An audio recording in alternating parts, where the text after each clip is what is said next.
Good day everyone! Aniya ta karon diri sa Luminton Street, Barangay Sumpong aron maabi-abi ang isa ka single mother nga makahatag sa atuwa og inspirasyon ug daghan pang pagtulungan. Taliwala sa kalisod nga iyahang naagian, nagpabiling Japon siyang lig-on ug mapasalamaton.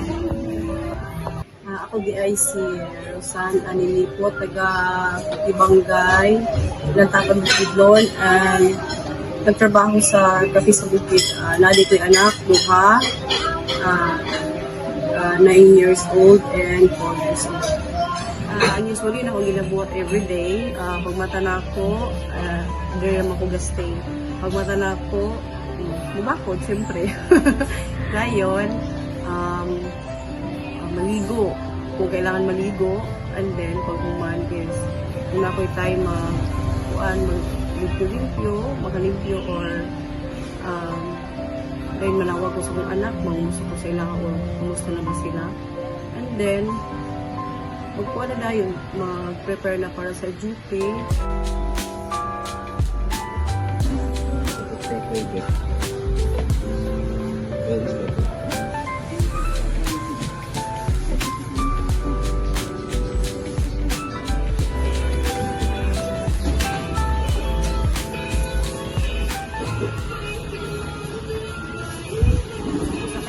Usahay manggid bawadan ta kusog, bawadan kanang kapuyon manggid ka kay tao raman ta nga mabatik ka kapoy. Pero nagakuha gid ko og kana akong inspiration ng akong mga anak kay para mahatag na ko ilang mga ipanginahanglan sa kada adlaw. Kay kung makuan man gud ko, kung magpakita ko sa ilaha og kanang na naluya ko or maapektuhan ko biya sila. Isip ko sa single mother, ang akong problema gid nga na-encounter is about financially kay. Siyempre ako ra may kapaling kamot go dayon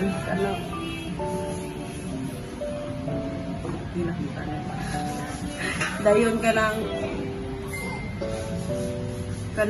ganid na imong mga anak sa puso pa kay siyempre sa way sildo, and then kanang masakit yung anak. Dahil lisod pa doon kayo kay layo sila o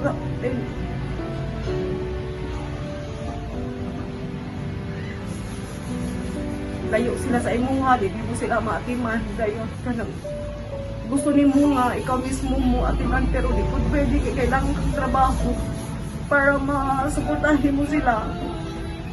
Kaya hindi ka dili magtrabaho, pag sila okay, mahatag sila mahatag sila ako silang gipanginahanglan kay loy pud bay kayo sila nga makita nimo nga kanang experience na ko na sa una nga wa pa ko'y trabaho na yun naipangayoon ni mong anak tapos wa kay kahatag kay wa kay trabaho wa kay kwarta. Ang akong dakong pagsulay nga akong nagian sa kinabuhi sa isip ko sa single mother na karon. Sa una man good ang akong ex ang grabe dyan ako pagsulay na against di lalim kanang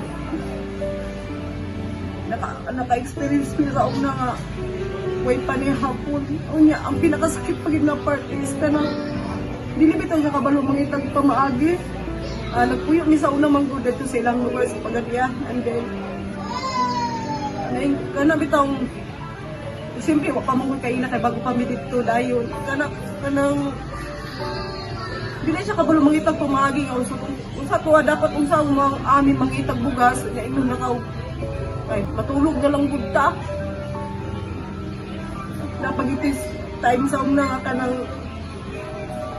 ingon na ka muli siya ingon na ka nga wala daw siya income kay pan maguto siya kana bitang nag-drive siya o kanang pamasahiroan ingno na kagway income di ay kay nagsugal na di ay lisod kay siya sa part nga makaba na kag ana nga grabe ka sugarol pagsugal dayon kanang halos panana muli siya magabi may na nakaway income ingnan na kaong kana bitaw tanawagan niya akong kamot, dagan kay asite.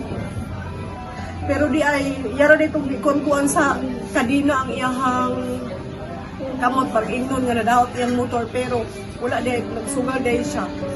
And then, ako, kanang anak nga magsakit, nga katungduhan ako among anak nga magsakit, akong anak dahil siya, wala siya'y kuan, wala siya'y naragyapon siya dito sa kuan, sa silingan magbaraha, kanang itong bilyard, pagbuntag na lang, di mauli. Niya mo, kuan kagid siya mo, kung asa pag yung kuan, kung asa pag yun ang kang sugal, like kanang patay, buhat ko siya dito, kay magsugal siya. Di lalim ang, kung may mga na ang mahimo ni mong partner sa iyong kinabuhi, lantos ka, ihilak na, sa una man po, ihilak na lang ako, kaya di ko gusto mo nga, walay amahan akong mga anak. Kaya akong mga, sakit kayo sa akong part, mga makita ang nga mong dako, wa sila ikuan, wa sila hay papa, kaya makita ba na ako sa uban nga, siyempre sa mga salida or mga kainan nimo nga wa bitaw wala emahan murag ako ba nagkatibula ako na lang. Then may nakuha na ko na nagsige na ko kampo sa una nga tagalog ako sa ni Lord nga kada bitong alay pa ba ko mag-anto sa iya kay nagkakuan ako, nagka-depression, nagka-anxiety na ako, nga din ako katulog mga bi'i, akong mga anak. Usaon na lang kanila o kanang wala sila ikuan. Ilang papa, barumbado, ilang papa, kanang hindi bito nga good provider. Magkuan na, magita na, makapanggali siya, makapangita o kanang income, makapangita ang kwarta, makapanapit, pero ang problema po, para na po sa iyang bisyo.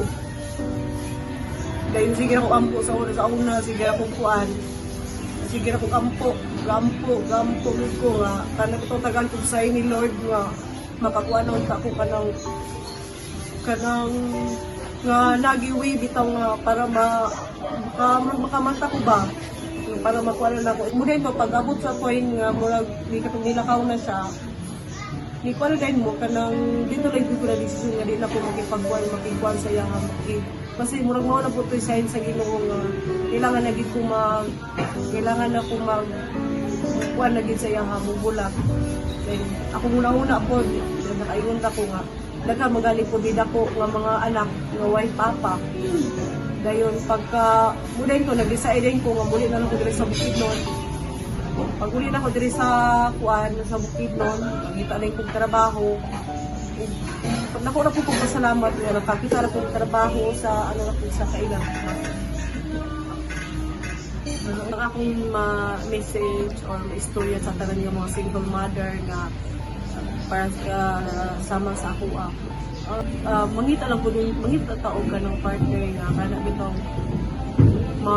mudawat sa ato ang mga anak, higugmaon ta ug labaw ang atong mga anak, kaya na ta sa ato ang lason nga na nangagi sa ato ang kuan, nangagi sa atong kinabuhi.